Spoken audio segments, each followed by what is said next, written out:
Bonjour à tous. Bonjour. Bonjour et bienvenue dans ce troisième webinaire autour de votre thématique préférée du moment, le guichet unique évidemment. On poursuit les discussions autour de de cette nouvelle réglementation, de cette nouvelle plateforme et évidemment des nouveautés qui ont pu avoir été annoncées dans les derniers jours puisque le thème du jour sera les procédures de secours et avec, on l'espère, une cartographie qui vous éclairera sur les guichets auxquels il faut s'adresser, puisque le guichet unique n'est pas encore unique. Et évidemment, l'avancée sur les procédures bloquées ou encore en suspens de votre côté comme du nôtre dans nos activités. On va vous partager ça sous forme d'une petite présentation. Dans un premier temps, donc on vous diffusera quelques diapositives et puis on réservera un temps de questions-réponses puisque lors d'une dernière édition, nous avions plus de 500 questions posées. Donc, de nombreuses interrogations restent. On vous invitera à utiliser l'onglet questions qui est dans notre outil de webinar en bas à droite de votre écran normalement. Donc, n'hésitez pas à poser vos questions via cet onglet-là, éventuellement à voter pour les questions qui vous semblent les plus pertinentes ou auxquelles vous souhaitez le plus avoir de réponses. Et Alexandre et Aurélien, que nous remercions et qui sont derrière l'organisation et l'animation du webinaire, nous pousserons les questions les plus soutenues. Et ben, sans plus attendre, on va commencer par vous présenter. Hop, je vais vous partager mon écran. Tac. Allez, c'est parti. Donc j'espère que vous voyez tous bien la présentation. Et hop, on va commencer. Donc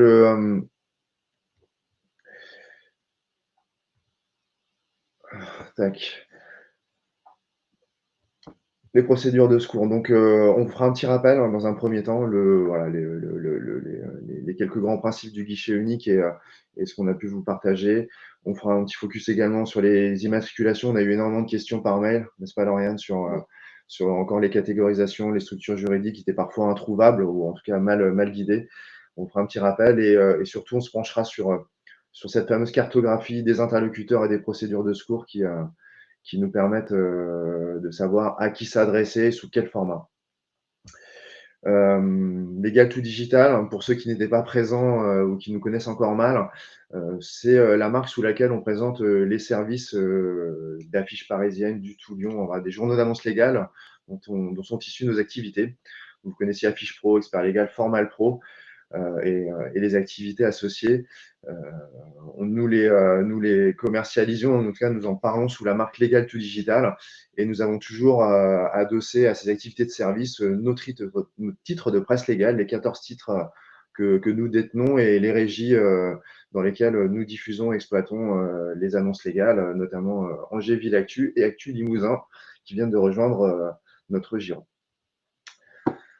Je suis Guillaume, donc le président du pôle Paris de Legal to Digital. Ma spécialité se tourne davantage autour de la dématérialisation des services et des innovations autour du quotidien juridique. Lorraine Ricard, la responsable du développement au sein du groupe Legal to Digital, ancienne directrice juridique en cabinet d'expertise et en cabinet d'avocat. Au fil de nos discussions et présentations, on a alimenté un livre blanc que vous avez été nombreux à télécharger. On va le mettre à jour encore une fois à l'issue de cette édition du webinar et avec toutes les infos qu'on a encore consolidées. On a aussi édité une FAQ en ligne. On espère qu'elle puisse vous aider. On vous renvoie parfois quand vous nous posez des questions par mail. N'hésitez pas à jeter un coup d'œil. On essaie également de la tenir la plus à jour possible. Et puis évidemment, les réseaux sociaux, LinkedIn, pour ceux qui veulent avoir un peu d'actu autour du guichet unique. On essaie de repartager les news dès que possible. Alors, qu'est-ce qui s'est passé? Bah oui, vous le savez tous, le 1er janvier 2023 a sonné le lancement du guichet unique, dont la mission est de collecter les données et les documents des déclarants en un point central. de contrôler la cohérence, la conformité des données, non pas la conformité juridique, hein, mais vérifier que tous les documents et données étaient complets, de collecter le paiement d'un point unique et de router la formalité vers le bon valideur en fonction de l'activité déclarée. Alors Lauriane, évidemment, le guichet unique n'était pas tout à fait prêt en cette fin d'année, donc les législateurs se sont empressés de publier un arrêté pour donner l'autorisation de ne pas avoir ce point d'entrée unique, mais d'avoir d'autres points d'entrée. Alors, pour reprendre les choses plus clairement, au 1er janvier, l'INPI savait déjà que le guichet unique ne serait pas totalement déployé. Il savait déjà qu'on ne pourrait que déposer des demandes d'immatriculation. Du coup, il a déjà mis en place le guichet entreprise que vous connaissez tous, qui était un plan qui, à la base, était un plan transitoire pour permettre au guichet unique de finir son déploiement. Voilà, le plan transitoire, le guichet entreprise ne fonctionne pas non plus correctement. Donc, du coup, le gouvernement a décidé de mettre en place des procédures de secours. Enfin, il a appelé ça un plan de secours. Et pour cela, un arrêté ministériel est paru le 28 décembre 2022. Cet arrêté du 28 décembre 2022 est très important parce qu'en fait, il édicte toutes les règles de base des procédures de secours et notamment les règles de compétence de chaque nouvel intervenant dans cette procédure. Donc, je vais vous résumer un petit peu. Je vais vous résumer un petit peu. Le plan tel qu'il a été décidé le 28 décembre et tel qu'il a été mis en œuvre début janvier. Et un petit peu plus tard, je vous expliquerai à quel stade en est la procédure de secours à l'heure d'aujourd'hui, où vous pourrez faire vos formalités, tout ce qui ne fonctionne pas sur le guichet entreprise, où est-ce que vous pourrez en fait aller déposer vos formalités au jour d'aujourd'hui, surtout depuis le 25 janvier, parce qu'il faut savoir c'est que le collège stratégique dont tout le monde parle, qui doit mettre en œuvre en fait la procédure de secours, s'est réuni le 25 janvier et est venu à apporter des nouveaux aménagements aux procédures de secours. Et ce qui va permettre, bon, certains vont dire c'est un peu en retour en arrière parce que la procédure de secours prévoit beaucoup d'envoi papier, mais ça va permettre quand même à tout le monde, à nous tous, les formalistes, les juristes, etc., de pouvoir déposer un peu mieux leurs formalités. En effet, on parlait de la réglementation le 23, on a eu un sujet le 23 décembre avec un décret qui a été publié le 9 janvier qui autorise une alternative à la signature qualifiée. Donc, on est dans la partie réglementaire, mais c'est important de préciser avant de rentrer dans les procédures de secours. Quelques petites questions autour de la signature. Aujourd'hui, les modifications ne sont toujours pas ouvertes dans le guichet unique, mais les dépôts de compte le sont. Ne fonctionnent pas toujours très bien. Et comment dire, la possibilité était initialement l'obligation était d'utiliser un certificat de niveau qualifié pour la signature des modifications, ce qui correspond en gros à l'utilisation de la clé CertiGreph. Vous téléchargez votre synthèse pour le dépôt des comptes, vous l'ouvrez dans un navigateur, pas dans un navigateur, dans un logiciel type Acrobat Reader, et vous signez électroniquement avec votre certificat et sur votre poste, donc votre clé CertiGreph installée sur votre ordinateur. Et ensuite, vous renvoyez le fichier signé. Le législateur a ouvert la possibilité de déposer les modifications et les dépôts de compte et de les signer avec une signature simple mais une vérification d'identité forte. Donc, ça correspond à l'association du compte guichet unique à l'identité numérique La Poste. Donc, vous allez sur votre portail guichet unique, vous allez vous identifier avec France Connect Plus et vous associer une identité numérique La Poste. Donc, la procédure se fait avec un courrier recommandé électronique pour vérifier votre identité, une vidéo publiée. Donc, il y a un petit peu de processus, un peu d'échange. Une fois que vous avez ça, vous pouvez vous contenter d'une signature simple, ce qui en gros revient à approuver la synthèse, et en recevant un code de vérification sur votre appli mobile de La Poste. On a évidemment des problèmes d'association du compte suivant la typologie, et c'est vraiment des problèmes qu'il faut remonter à l'INPI, parce que parfois ça ne fonctionne pas sur certains comptes mandataires ou certains déclarants. on a des problèmes d'association du compte. Mais en tout cas, en termes de législation, on a eu cet assouplissement et avant de rentrer dans le détail des procédures, c'était important de vous rappeler ça, puisqu'on a eu beaucoup de questions à ce sujet. On tenait aussi à vous faire un petit, avant de rentrer dans le détail, un petit retour d'expérience de notre part, puisque évidemment, dans notre activité de formalité, on a environ 20 formalistes qui font des formalités au quotidien. Et c'est un chiffre quand même qui est assez désolant, mais sur les dossiers de modification, on a seulement 6% de taux de retour sur les dossiers, donc de retour de CABIS, ce qui est tout simplement catastrophique. Et si les IMAT fonctionnent relativement bien, avec des délais assez rapides une fois la validation INSEE passée, on a vraiment des délais courts dans l'obtention de la synthèse validée. Attention, hein, le CABIS continue à revenir en papier, on reviendra dessus, mais l'obtention de la synthèse validée. Et on a d'énormes problèmes sur les facturations qui, je pense, sont partagés parmi vous, puisque les débours ne sont pas fiables. On a des tarifs à géométrie variable. Donc, en dehors des immatriculations, c'est très compliqué. Donc, voilà, on tenait aussi à vous partager ce retour d'expérience. Ce n'est pas seulement de l'analyse théorique, on est au quotidien sur le terrain. Voilà, les équipes ont les mêmes difficultés. Donc, on tenait à vous partager ces moi, chiffres. je voudrais dire un petit mot.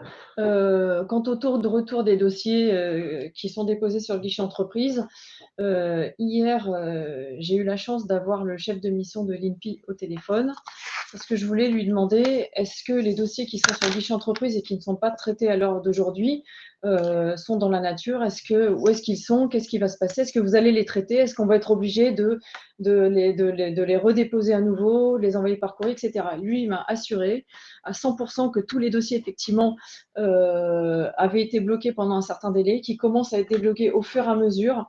Donc, du coup, c'est vrai qu'on part sur un délai de retard qui sera de 2 à 3 semaines. Mais en tous les cas, en fait, ce qu'on a constaté, c'est que les dossiers déposés à partir du 19 janvier ont commencé à se débloquer au fur et à mesure. Et tous ceux qui ont été déposés avant sont restés bloqués un certain temps, et voire encore certains sont bloqués sur le site, sur le guichet entreprise. Mais en tous les cas, on a eu vraiment confirmation, j'ai eu confirmation hier, que ces dossiers seront transmis au fur et à mesure. Ils y travaillent activement. Ce ne sont pas des dossiers perdus, voilà ce qu'il m'a dit, et que tout va finir par rentrer dans l'ordre. Tout va finir par rentrer dans l'ordre, et que les procédures de secours mises en place, normalement, ne devraient avoir lieu que pour 6 semaines. Voilà. Ils avaient bon espoir que le guichet unique se déploie assez rapidement.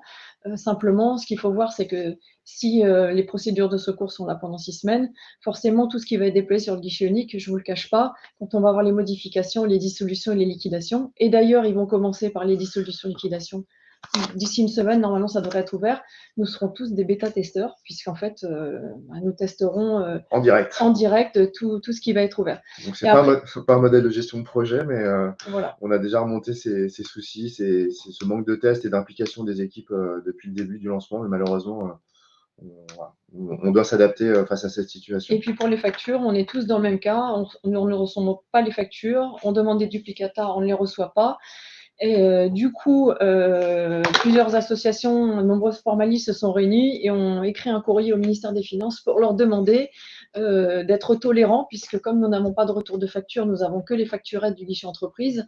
Forcément, si on a un contrôle fiscal demain, on a demandé des mesures de tolérance pour que la facturette du guichet entreprise soit considérée comme une facture. Bon, bien sûr, à ce jour, nous n'avons pas de réponse, mais au moins, le sujet est lancé et je me dis qu'en cas de contrôle fiscal, ils auront au moins un début de réponse et qu'on ne sera pas isolé dans un cas, on sera tous dans le même panier. Donc, vous inquiétez pas, personne ne reçoit de facture du guichet entreprise à l'heure actuelle, sauf certains de nos clients. Mystère, on ne sait pas pourquoi, mais voilà. Il était important de se focaliser sur quelques sujets autour des IMAT, puisqu'on a encore des questions sur comment certaines formes juridiques qui ne seraient introuvables sur le guichet unique, des activités difficiles à retrouver ou à catégoriser. C'est un des gros changements, la gestion des activités, au moins dans sa description. Donc, on vous refait un petit rappel avant de passer aux procédures de secours. Donc, déjà, Lauriane, toutes les immatriculations, globalement, toutes les formes juridiques sont possibles sur le guichet unique. Voilà. Alors, l'INPI nous a confirmé que toutes les immatriculations étaient possibles. Cependant, nous nous sommes rendus compte que certaines formes déjà étaient ouvertes, mais on ne pouvait pas aller jusqu'au bout, notamment sur les options fiscales. Mais en tous les cas, c'est vrai qu'eux nous l'ont assuré, mais on constate qu'il y a encore voilà, il y a encore des choses à mettre au point et certaines formes qui ont été oubliées. Toutes les formes agricoles, c'est très compliqué, donc j'en parlerai pas à l'heure d'aujourd'hui parce que je n'ai pas de réponse. En tous les cas, au niveau des sociétés commerciales, des entreprises individuelles, sociétés civiles, etc. Nous, on a fait beaucoup d'immatriculations, on a fait pas mal de tests, on a pas mal échangé avec l'INPI, ça fonctionne. Je répète, les lois en meublé non professionnel, pour les immatriculations, il faut passer par le cas d'entreprise individuelle et ça fonctionne très bien. On en a immatriculé pas mal. Ils nous ont fait une petite bâcherie il y a quelques semaines parce qu'en fait, ils avaient enlevé le numéro de sécurité sociale obligatoire. On a remercié l'INPI qui nous a répondu: ah ben vous faites bien de nous remercier, en fait c'était une erreur, donc on remet le numéro de sécu. Donc voilà, donc du coup pour l'instant le numéro de sécurité sociale est toujours obligatoire, on ne peut pas aller outre.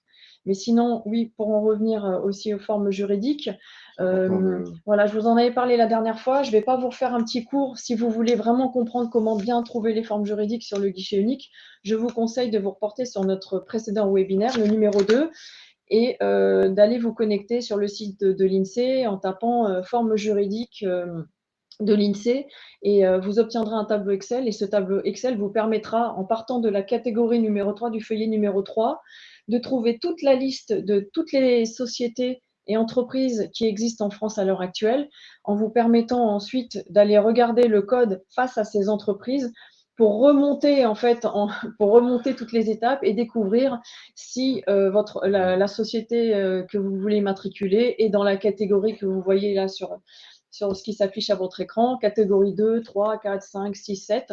Et grâce à ça, en fait, c'est là que vous savez que la société est considérée comme une société commerciale. Ensuite, vous passez à la catégorie 2, vous voyez si c'est une SAS, SARL. Et franchement, une fois que vous avez regardé mon deuxième webinaire et vous vous êtes rendu sur ce fichier Excel de l'INSEE, vous trouverez aisément pratiquement toutes les formes juridiques. On l'a mis aussi dans la FAQ de notre site sur legal2digital.fr. Oui. On a mis une rubrique guichet unique avec toutes les infos sur lesquelles se reporter. On avait aussi un sujet sur l'activité, Lauriane. Oui. Encore des questions sur la gestion de l'activité, comment la décrire. Oui, sur les catégorisations, en fait, ça inquiétait beaucoup d'entre vous. Alors, les catégorisations, on en a mis pas mal dans la foire aux questions qu'on a créée sur notre site. Mais effectivement, je peux pas vous sortir toutes les catégorisations. Mais au fur et à mesure, on va développer en fait notre FAQ et je vous mettrai de plus en plus d'activités. Donc, juste un petit rappel. La catégorisation ne sert qu'à l'INPI. Elle sert principalement pour l'INPI afin de déterminer quel est le valideur de votre dossier. Donc, en fait, quand vous allez déterminer une catégorisation d'activité, le principe est que cette catégorisation, même si elle est erronée, tant pis, ça ira au mauvais valideur, mais en tous les cas, cette catégorisation, en aucun cas, ne déterminera le code APE. Donc, en fait, ça permet d'être un petit peu moins inquiet et de se dire, même si on commet une erreur ou si on est approximatif dans cette catégorisation, le plus important est de regarder, en fait, une fois que vous avez établi vos 3 ou 4 catégorisations, c'est de regarder le petit message qu'il y a sous la catégorie numéro 3 et vous voyez, vous déclarez une activité de forme artisanale. Déjà, c'est rassurant parce que c'est bien une activité artisanale que vous souhaitez déclarer. Donc, quand vous voyez ces petits messages, vous voyez que c'est de la compétence du greffe, de la CMA, ou bien s'il n'y a pas de valideur, en fait, on sait que c'est l'URSSAF, etc. Donc, en fait, dès que vous allez sur cette catégorisation, ne vous inquiétez pas si elle est approximative. Ce qu'il faut vraiment regarder, c'est si elle colle à votre activité et surtout si le déclarant qui est inscrit sous votre catégorisation correspond bien au bon valideur. C'est-à-dire, voilà, si c'est une activité artisanale à la CMA, etc. Et n'oubliez pas que si on vous met CMA en dessous, de toutes les façons, si c'est une société, ça partira d'abord au greffe et ensuite à la CMA.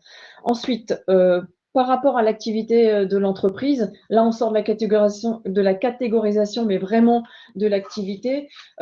Quand vous faites votre saisie sur le guichet unique, vous voyez, on vous demande de déterminer une activité principale, il n'y en a qu'une seule. Cette activité principale déterminera le code APE. Ensuite, ne vous inquiétez pas, il y en a plein qui ne voient pas ce petit bouton, il y a écrit « Ajouter » et là, vous ajoutez vos activités accessoires ou secondaires. Et ces activités accessoires ou secondaires serviront simplement à figurer sur l'extrait CABIS au niveau des activités de l'établissement. Donc, ne vous inquiétez pas, cette activité secondaire ne détermine pas le code APE.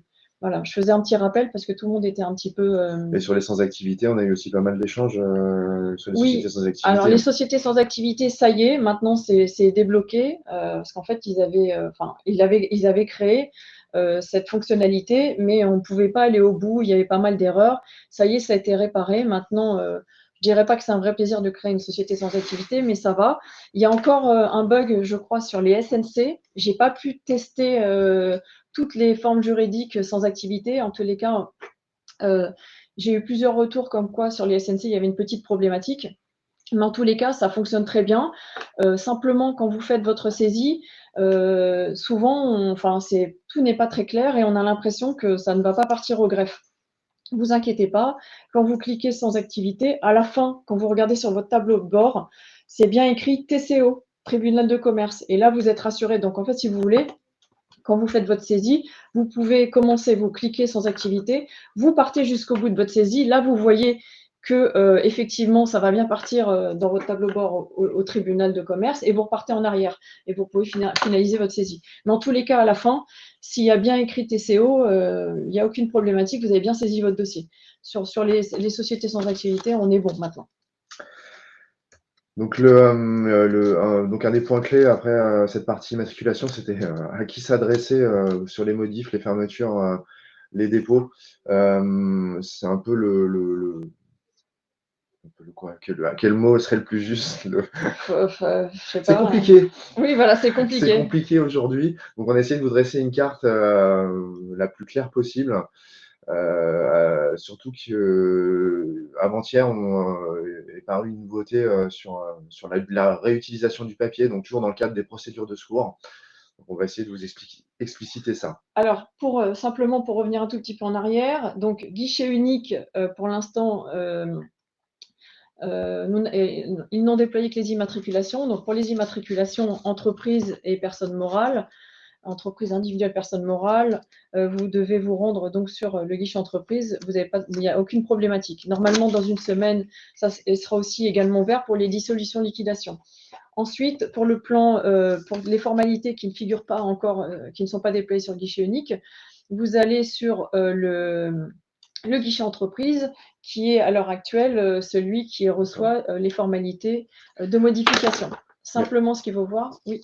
Avant de rentrer dans les modifs, il y a des choses simples quand même, qui fonctionnent sur les autres guichets. Oui, mais je voulais juste parler du premier, le plan de secours initial, celui qui a été mis en place par l'arrêté ministériel paru le 28 décembre 2022. Ce qu'il faut savoir, c'est que ce plan de secours avait déjà donné compétence aux anciens CFE pour recevoir les formalités qui étaient indisponibles sur le guichet entreprise. C'est pour ça que notamment on a vu la réouverture partielle d'Infogreffe pour les dépôts d'actes, pour les DBE seuls et puis pour certaines formalités de modification pour les sociétés civiles, les CEL, les GIE, GIE, c'est-à-dire en fait pour toutes les formes juridiques qui étaient déjà de la compétence du greffe en sa qualité de CFE avant l'ouverture du guichet unique. Donc déjà ça, on avait déjà ça qui avait été mis en place. Simplement, les CFE de la Chambre des métiers et de la Chambre de commerce, en fait, ont été informés tardivement de cette procédure de secours et vous avez dû être nombreux à essayer d'envoyer des dossiers par courrier ou aller déposer au guichet des CFE un certain nombre de dossiers qui n'étaient pas prévus sur le guichet entreprise et vous avez dû avoir de nombreux refus. En fait, ce qu'il faut savoir, c'est que simplement, comme ils ont été tardivement informés de cette procédure de secours, CCI France notamment n'avait pas donné l'accord à tous les CFE de France de recevoir des dossiers. Au jour d'aujourd'hui, depuis ce matin à 8 heures, nous avons eu la confirmation de Bercy que les CFE sont prêts à recevoir les dossiers par courrier, les dossiers qui sont prévus dans la procédure de secours et que nous allons vous exposer là. Alors, les IMAT, c'est facile. Voilà. Les immatriculations de personnes physiques et personnes morales, là, il n'y a pas de problématique. Guichet unique avec un petit ordinateur en face pour vous montrer que c'est simplement par voie dématérialisée, que tout se fait par voie dématérialisée, que ce soit le dépôt ou les rejets, c'est la voie dématérialisée, sauf la réception de cabis, de factures. Enfin, la réception de cabis, c'est par courrier, sauf certains greffes qui sont assez sympathiques, qui veulent l'envoyer via le guichet unique. Mais en tous les cas, la loi est claire, ça se fait par courrier. Et les factures, par le guichet unique, ça se fait également par courrier. Pour l'instant, ça fonctionne plus ou moins bien.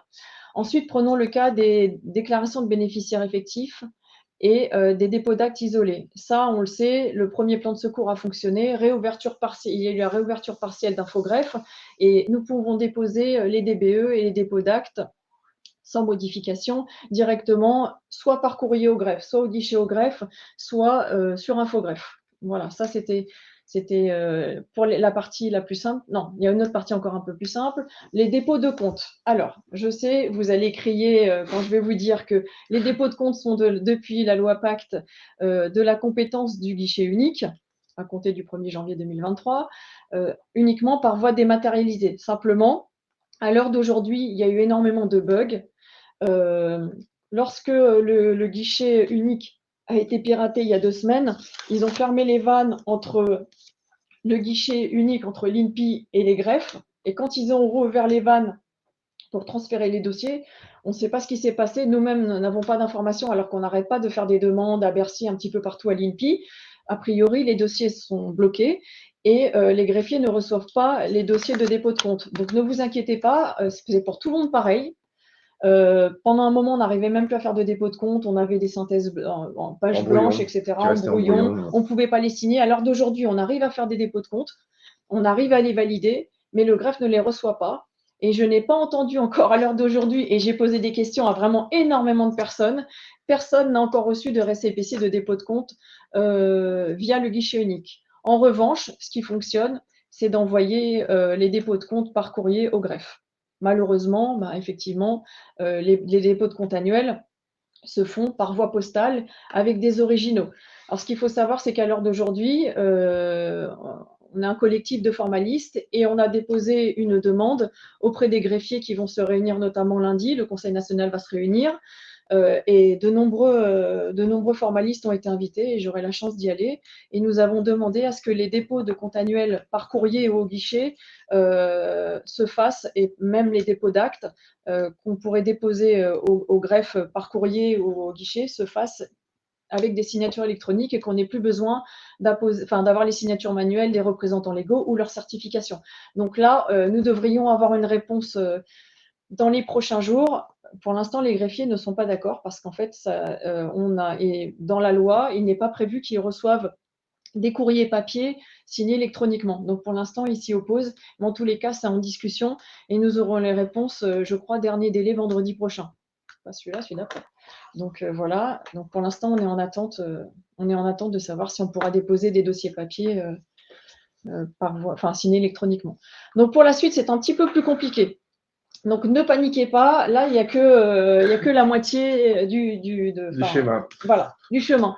Donc ce qu'il faut savoir, c'est que pour les modifications et les fermetures, on doit se référer aux compétences des CFE parce qu'en fait, les modifications à la base, comme vous voyez la flèche rouge, pour toutes les activités artisanales, commerciales, civiles et autres, LMNP, à la base, ces modifications et ces cessations devaient être déposées sur le guichet entreprise qui avait la compétence et qui a déployé tous les champs, qui étaient déployés. Mais comme vous avez pu le constater, la problématique qui s'est posée, c'est que le guichet entreprise dysfonctionne, il bug, il a oublié, par exemple, sur les SARL et les CELARL, ils avaient oublié d'ouvrir la fonctionnalité pour nommer des CAC, etc. Donc, ça a créé énormément de problématiques, de rejets, d'invalidation de dossiers. Donc, du coup, le plan de secours a été mis en place, je crois que ça devait être la 2e semaine de janvier. Et là, ça a donné compétence aux ex-CFE pour recevoir les dossiers qui étaient indisponibles sur le guichet entreprise. Ça, c'était le premier principe. Je vous expliquerai le deuxième. Le premier principe à la base, c'était tout ce qui ne figurait pas sur le guichet entreprise devait être envoyé par courrier à la Chambre des métiers, à la CCI, au greffe et à la DGFiP en leur qualité de ex-CFE. Donc, quand on parle de greffe, on parle bien sûr dans ce cas-là, pour la procédure de secours, le greffe avant était un CFE qui avait compétence pour les sociétés civiles, les sociétés d'exercice libéral, les GIE, GIE, etc. Donc, en fait, là, pour déterminer dans cette procédure de secours quel dossier envoyer à quel ex-CFE, il fallait se référer à la règle qui est édictée dans l'arrêté ministériel du 28 décembre 2022. Je suis désolée, c'est un peu compliqué, mais c'est pas moi. Voilà. Donc du coup, pour faire court, quand le guichet entreprise ne prévoyait pas les modifications, il fallait se demander quelle forme juridique, quelle forme juridique mon dossier concerne. Ok, on va prendre un exemple. Tiens, mon dossier, c'est pour une société civile. Le guichet entreprise ne prévoit pas la radiation. Enfin, maintenant, il le prévoit, mais c'est une hypothèse. Le guichet entreprise ne prévoit pas la radiation de la société civile. Vous pouviez déposer votre dossier directement sur Infogreffe ou par courrier au greffe ou au guichet au greffe. Si votre dossier, c'est une société commerciale, on va parler une SAS, tiens, la SAS, pratiquement toutes les fonctionnalités étaient ouvertes sur le guichet entreprise. On va prendre par exemple la SARL. J'avais un dossier de SARL, je voulais nommer un commissaire aux comptes. Mince, je ne peux pas nommer de commissaire aux comptes, ce n'est pas prévu sur le guichet entreprise. Je dois envoyer mon dossier à la CCI par courrier. Alors, ça, c'était la procédure numéro 1. C'est-à-dire que c'était la procédure de secours qui avait été mise en place mi-janvier par le collège stratégique. Sauf que ce que je vous expliquais tout à l'heure, les CFE n'étant pas au courant, ce qui s'est passé, c'est que du coup, les CFE n'ont pas pris les dossiers. Quand on envoyait les dossiers, ils disent c'est pas de notre compétence, on n'en veut pas, retour des dossiers à l'envoyeur.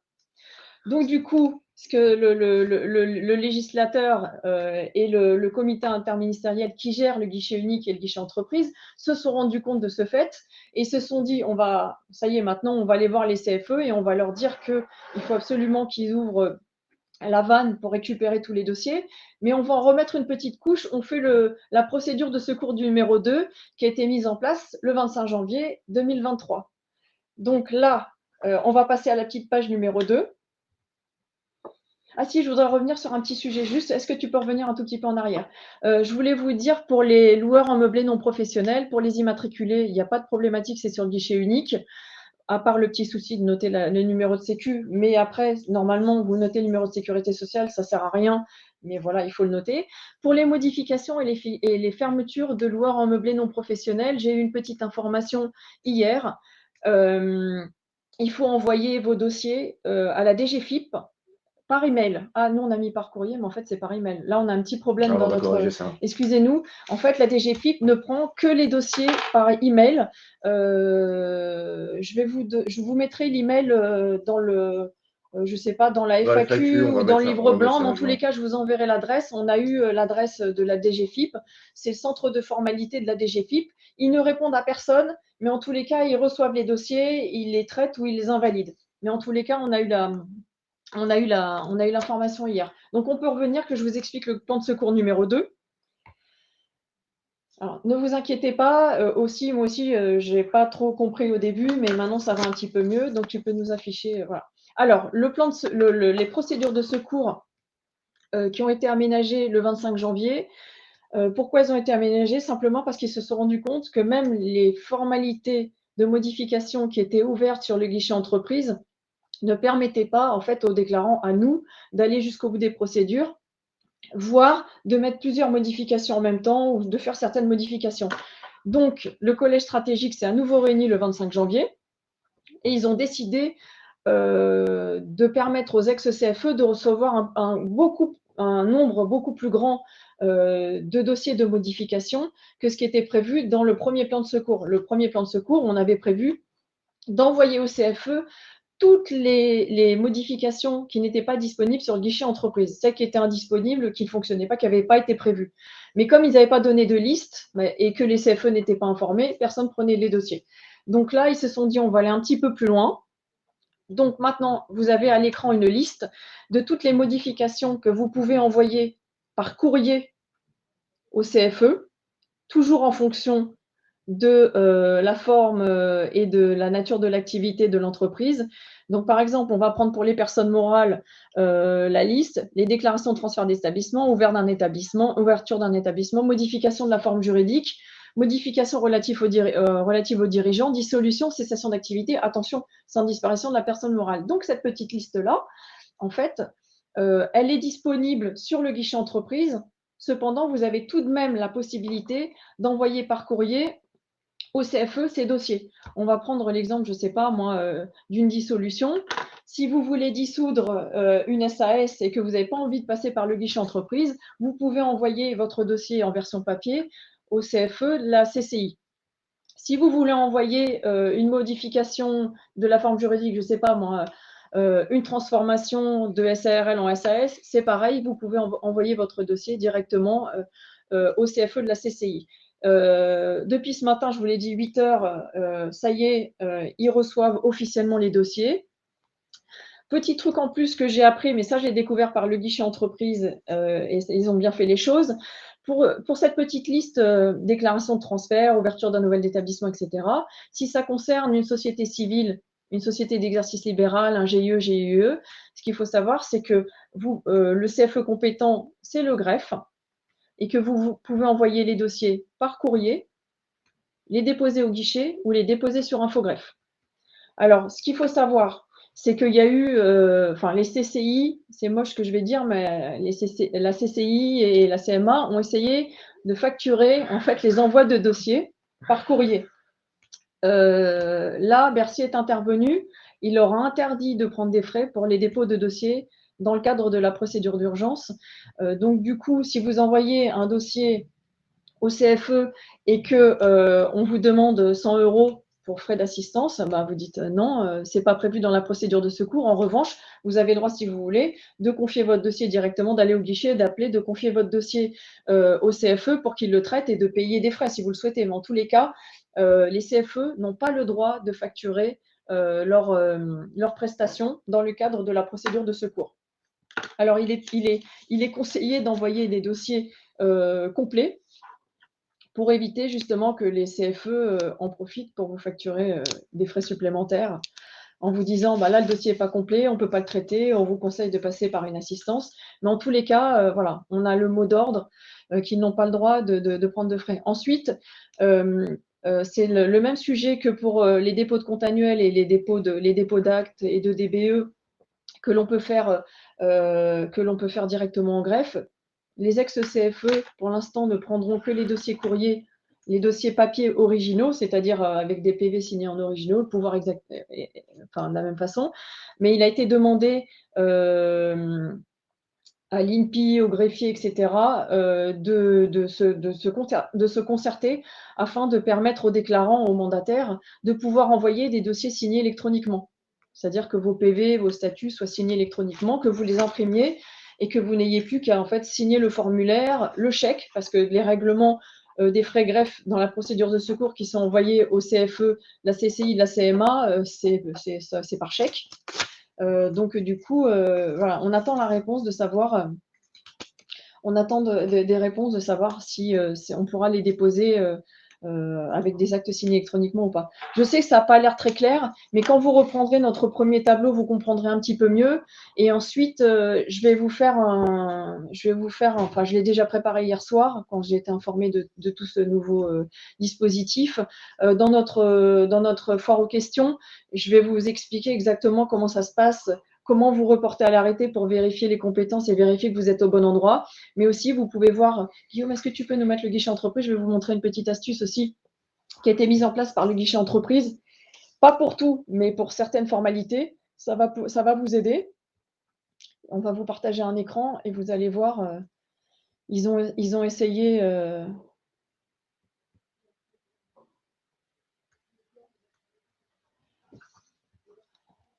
Alors, attendez, Guillaume va vous partager l'écran. Après, je ne vous le cache pas, il y a encore des formalités pour lesquelles on n'a pas de réponse, notamment les levées de radiation d'office. On ne sait toujours pas où les envoyer. L'INPI nous dit que c'est le greffe nous dit que c'est l'INPI. Donc, vous voyez, là, on est sur le guichet entreprise au niveau des déclarations de transfert d'établissement, ouverture d'un nouvel... En fait, c'est la liste que je viens de vous montrer qui a été votée par le collège stratégique. C'est exactement la liste qu'on voit là.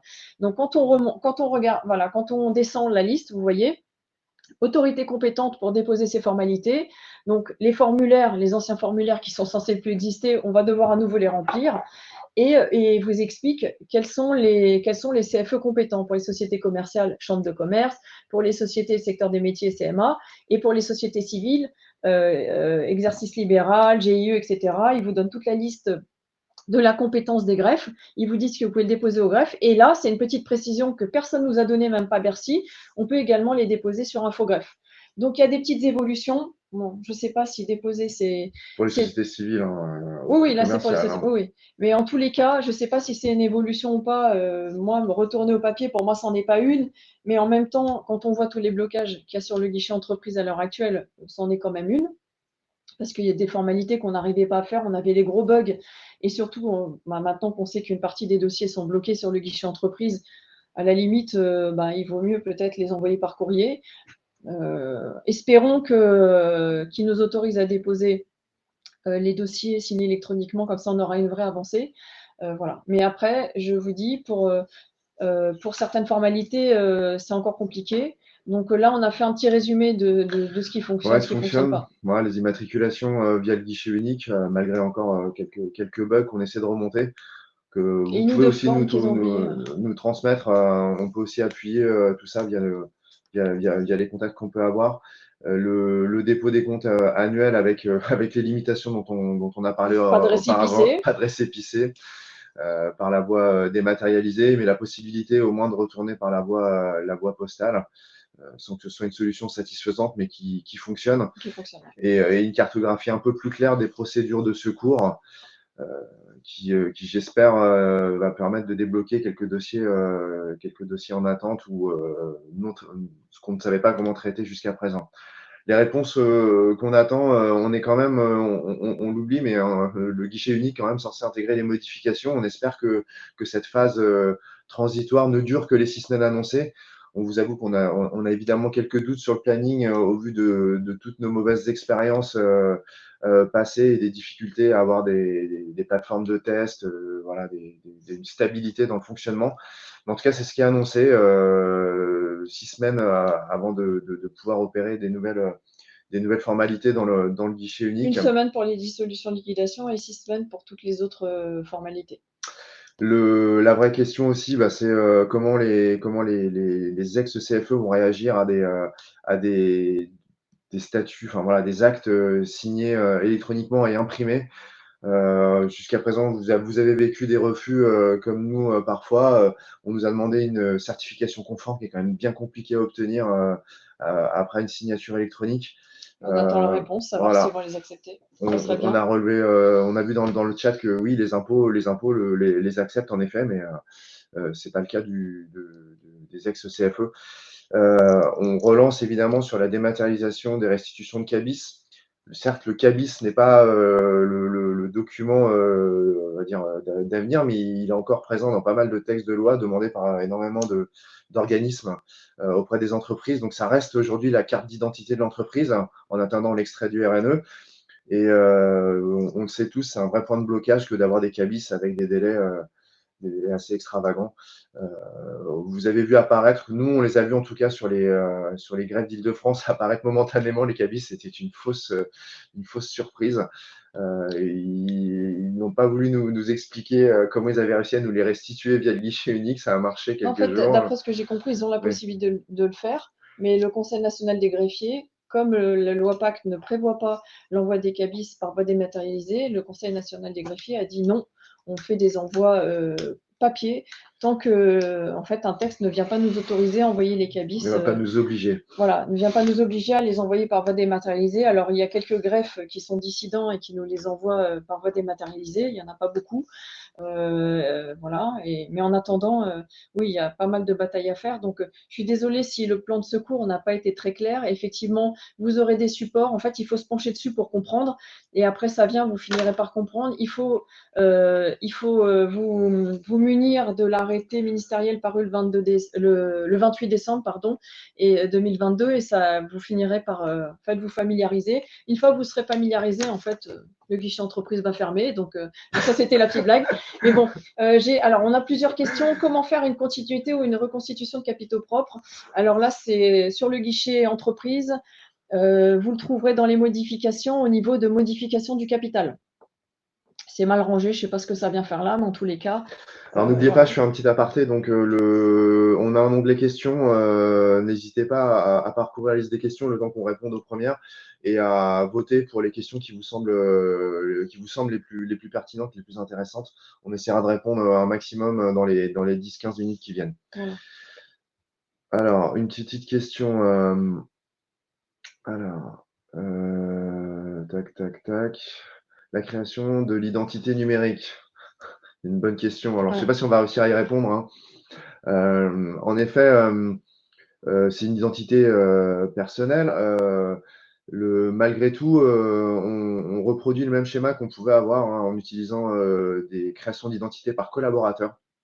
Ça fonctionne. Est-ce que légalement, c'est très opposable ou contestable? C'est un peu, c'est pas complètement clair, mais en tout cas, c'est la solution qu'on recommande, c'est de créer des comptes avec l'identité numérique de chaque collaborateur, parce que de toute façon, si vous avez un représentant qui reçoit les codes d'identification, ça va vite être compliqué.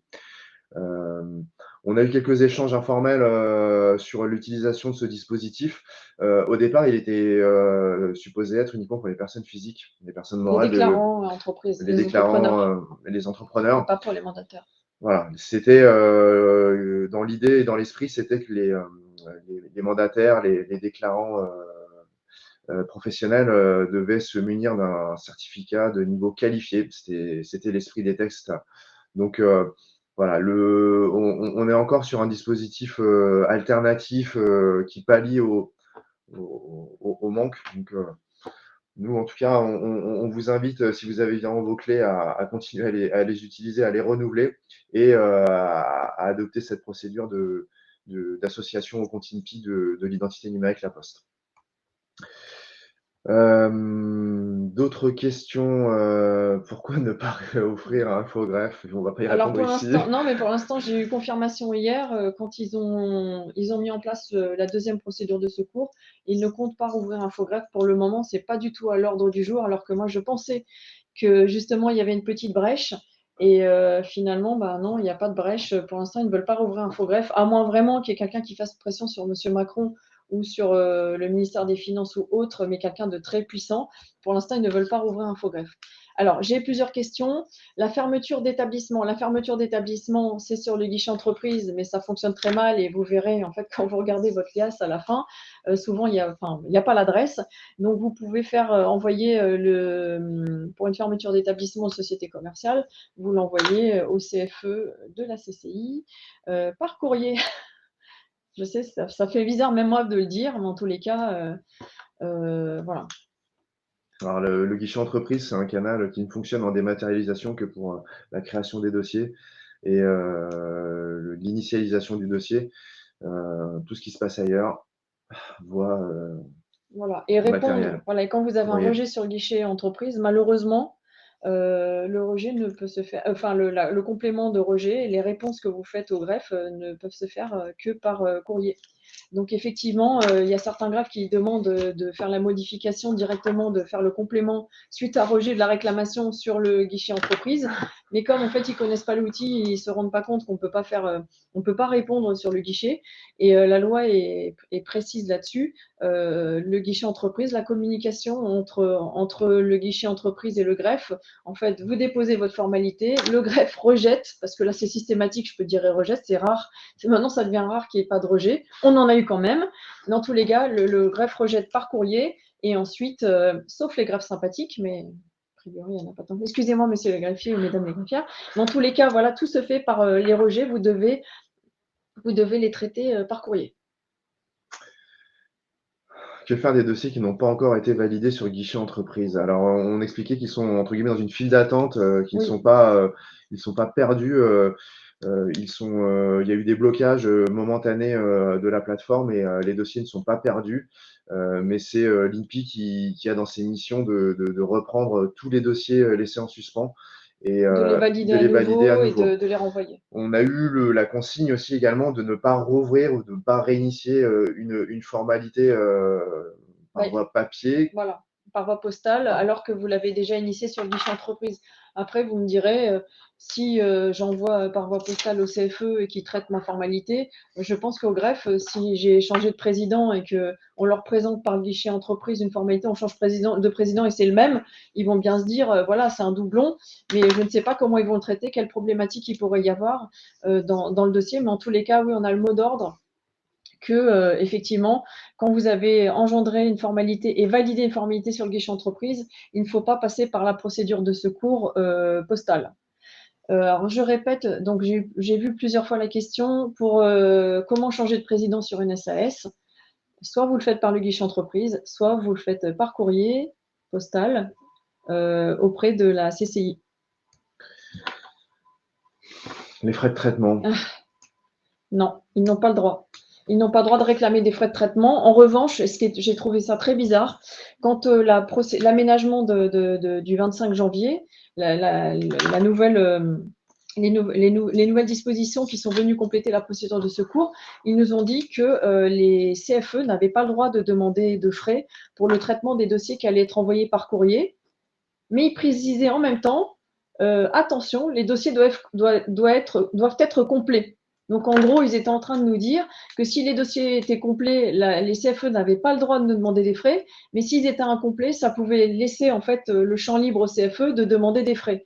Donc, du coup, moi, je reste sur ma position et sur ce qu'ils ont dit depuis le début. Les CFE n'ont pas le droit de demander des frais. Ils n'ont le droit de demander des frais que si vous avez demandé une mission d'assistance payante, mais pas si vous déposez vous envoyez un dossier par voie postale ou vous le déposez à leur guichet. Alors, je ne sais pas, ils ne nous ont pas précisé si on pourrait le déposer au guichet des CFE. Je suppose que oui, mais en tous les cas, dans le texte du collège stratégique, il ne parle que d'envoi postaux, d'envoi papier. Donc, du coup, là, je ne peux pas vous préciser, mais en tous les cas, voilà. Un petit rappel sur la signature électronique. On a évidemment parlé de la signature de la synthèse. Oui.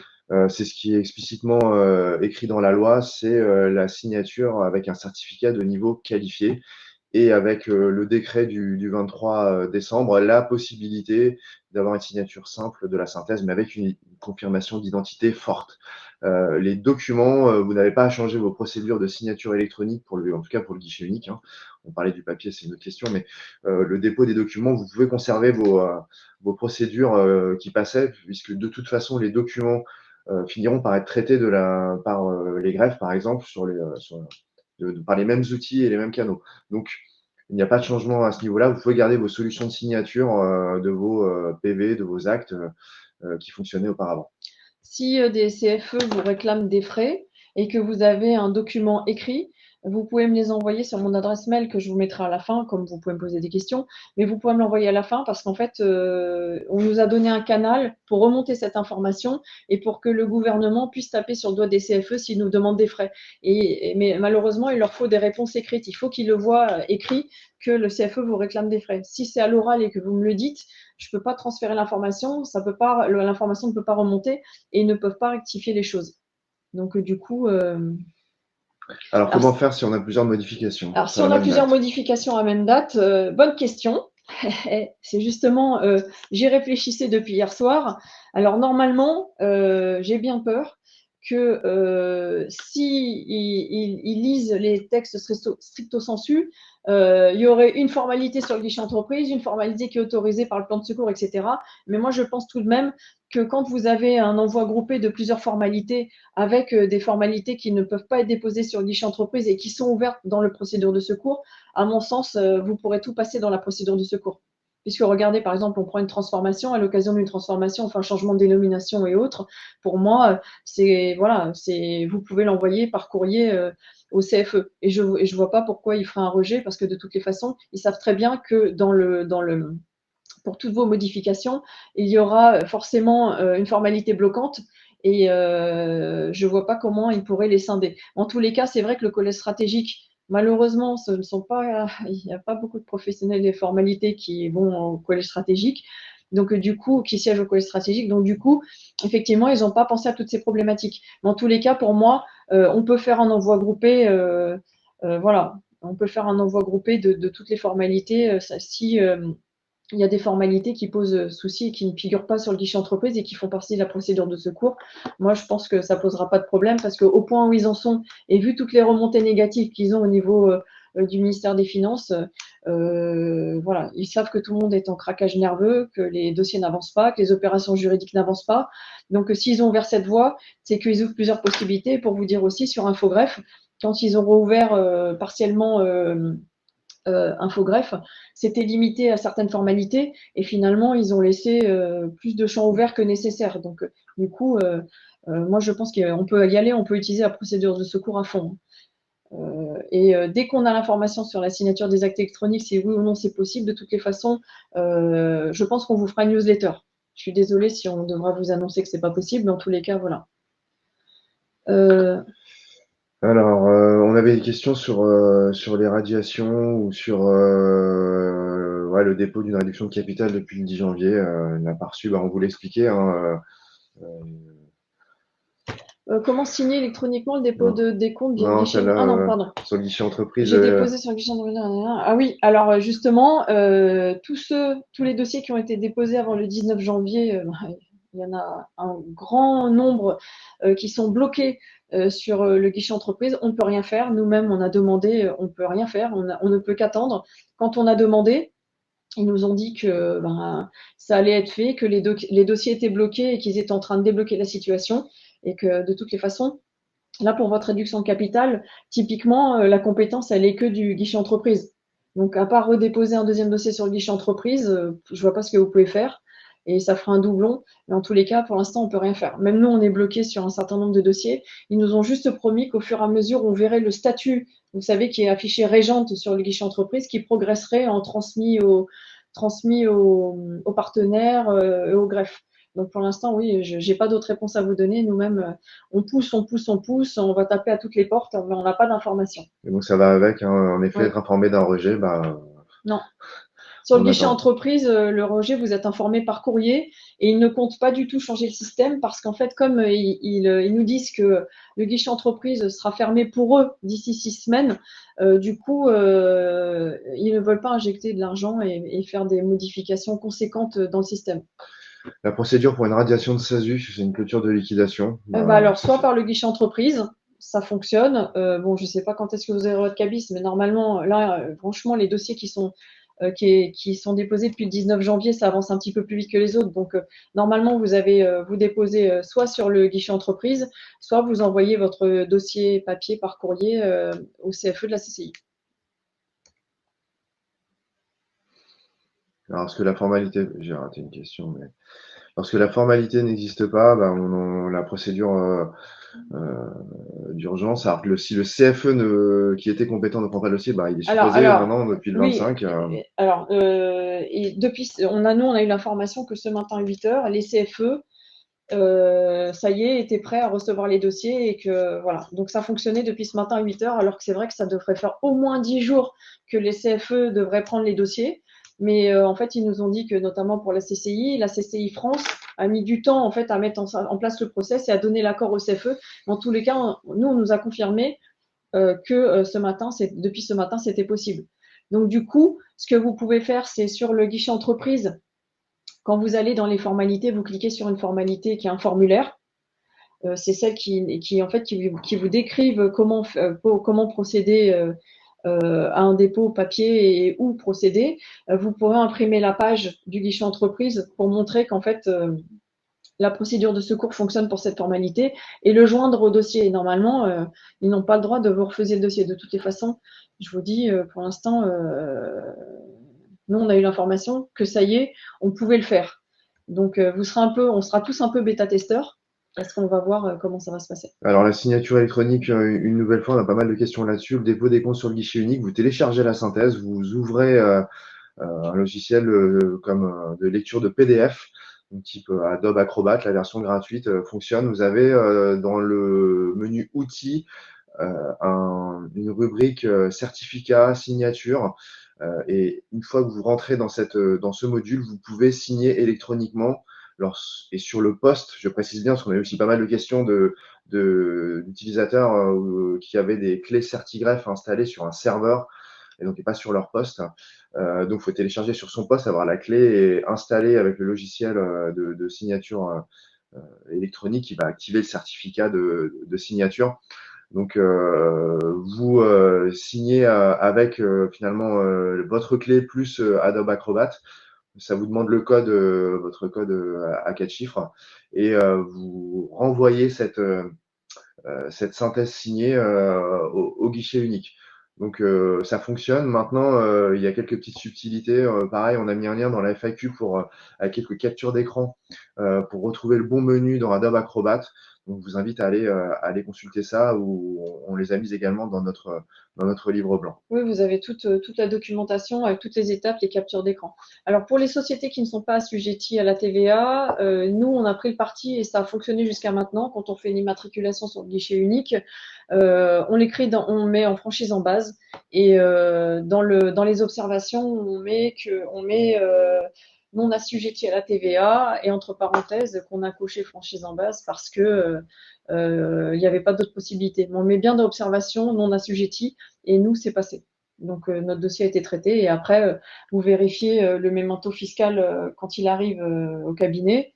Et puis, vous avez votre écran, enfin, vous avez votre synthèse quand elle sera validée, et vous pouvez la produire aussi aux impôts s'ils vous demandent quelque chose. Mais après, vous pouvez, quand vous recevez votre mémento, à ce moment-là, faire la modification, parce que vous avez la preuve que vous l'avez mis dans l'observation. Une dernière question. La procédure pour les LMNP, alors les immatriculations, c'est dans le guichet unique.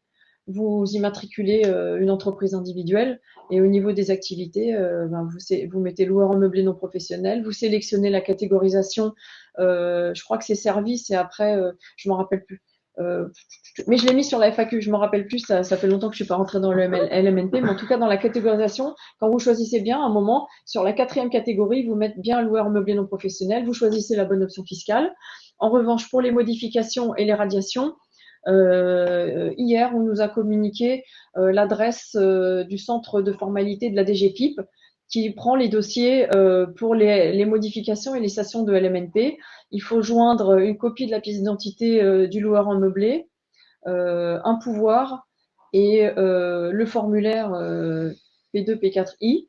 Et vous l'envoyez. Nous, on va vous partager l'adresse de la DGFiP, du centre de formalité de la DGFiP, et ensuite vous enverrez vos dossiers, sachant que c'est pas un échange, c'est pas un email, c'est un no reply, c'est-à-dire que vous déposez le dossier, c'est un CFE, et après vous pouvez les appeler pour vérifier où ça en est. Mais en tous les cas, il y aura personne qui pourra communiquer avec vous.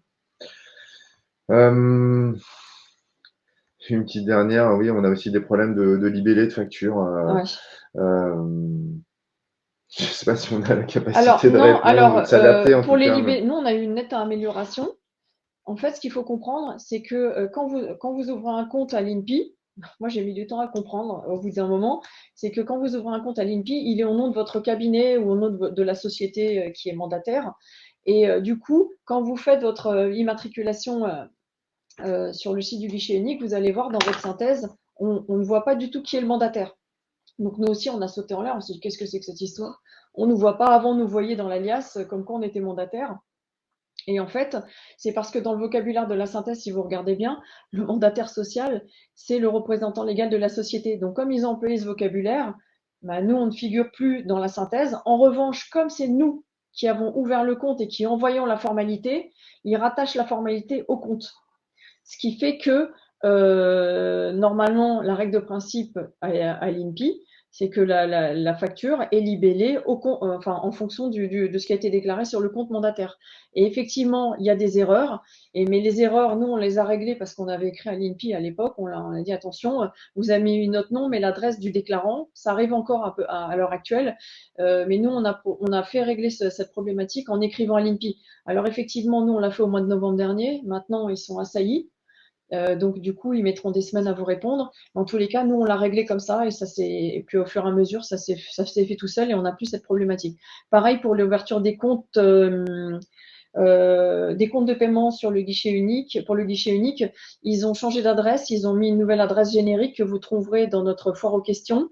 Et surtout, n'écrivez pas pour une ouverture de compte de paiement sur l'adresse de contact, parce que sinon, vous n'aurez pas de réponse. Et j'ai l'impression qu'ils ne transfèrent pas les emails entre les services. Donc, du coup, utilisez l'adresse mail qu'on a mis dans notre foire aux questions pour envoyer vos ouvertures de compte, sachant qu'en ce moment, il y a un certain délai puisqu'ils sont assaillis par des milliers de demandes. Et donc, il faut compter 3 semaines pour ouvrir un compte. Et on a des sujets aussi de virement et d'association des montants. On nous a remonté quelques petits soucis de bien mentionner le numéro du compte dans l'alimentation du compte INPI pour éviter de se retrouver avec un virement non affecté à votre compte. Je crois on a déjà un peu dépassé le délai. Non, le guichet unique ne permet pas la délégation de paiement entière. Ils y travaillent, mais ils nous ont dit pas avant 6 bons mois parce que pour l'instant, c'est pas du tout leur priorité. Dans tous les cas, ils travaillent sur le sujet. Voilà. Mais c'est vrai que pour tout ce qui est paiement, il y a énormément de problèmes, des factures qui se baladent chez les clients, des factures qui n'arrivent jamais, des factures mal libellées. Et en fait, voilà, il faut pas, c'est pas leur sujet pour l'instant, leur sujet de priorité malheureusement. Ils sont à fond sur le déploiement des modifications. Donc du coup, dès qu'on leur parle des factures, des moyens de paiement, etc., ils nous disent on s'en occupera. Donc du coup, bon. On voit que vous avez communiqué aussi les adresses dans le chat. Merci à ceux qui ont rappelé les adresses. Merci Nathalie, merci Frédéric. Merci à tous pour votre participation. On sait que si vous êtes J'ai nombreux. une dernière réponse. On ne peut pas créer de sel sur Infogreffe. Ce sont seulement les modifications qui sont listées dans qu'on vous a listé dans notre présentation, qu'il est possible de déposer. Mais les immatriculations de sel, c'est l'ARL, etc., c'est sur le guichet unique et on en a fait, donc je peux vous le confirmer. C'est que les modifications qui sont ouvertes sur Infogreffe pour les sels et les dissolutions et les mises en sommeil, etc. Bon, comme vous l'avez remarqué, on essaie de répondre à un max de questions. On n'a pas toutes les réponses. Tout ce qu'on peut vous communiquer, on le fait de manière générique dans le livre blanc, sur notre site internet. On essaie ou par email. Ou par email. Donc, je suis désolée si j'ai oublié des personnes, mais honnêtement, je pense que je sais pas j'ai répondu à des centaines d'emails. J'ai peut-être oublié quelques emails, notamment sur les emails qui concernent les sociétés agricoles, parce que pour vous dire la vérité, en fait, on n'a aucune information. On a beau poser des questions et on n'a pas d'infos. Sur les LMNP aussi, j'ai mis un certain temps parce que j'ai eu les informations qu'hier. Donc, je vous répondrai à vos emails, mais soyez tolérants parce que, en fait, moi aussi, je bataille énormément pour avoir toutes les informations. Je suis tous les jours en train d'appeler tous mes contacts que j'ai à droite à gauche. Je vous dis, je ferai une newsletter dès lundi par rapport à ce que je vais apprendre au Conseil national des greffiers. Et j'essaye de faire en sorte d'aller un petit peu partout pour vous aider tous et nous aider nous aussi. Et je vous remonte les infos. Voilà. On est dans le même bateau. On remercie ceux qui nous ont dit ça. Je peux vous dire que ça nous donne des cernes. Je ne sais pas si vous les voyez, mais en tous les cas, on vous comprend. On commence à être un peu fatigués, nos formalistes qui sont dans les bureaux à côté de nous, sont au bord de la crise de nerfs également. Mais voilà, on essaye notre objectif, c'est de vous partager de l'info, de vous aider, que vous soyez partenaire, client sur les annonces légales ou même client sur les formalités. Peu importe, on va essayer de partager parce que c'est un sacré sac de nœuds.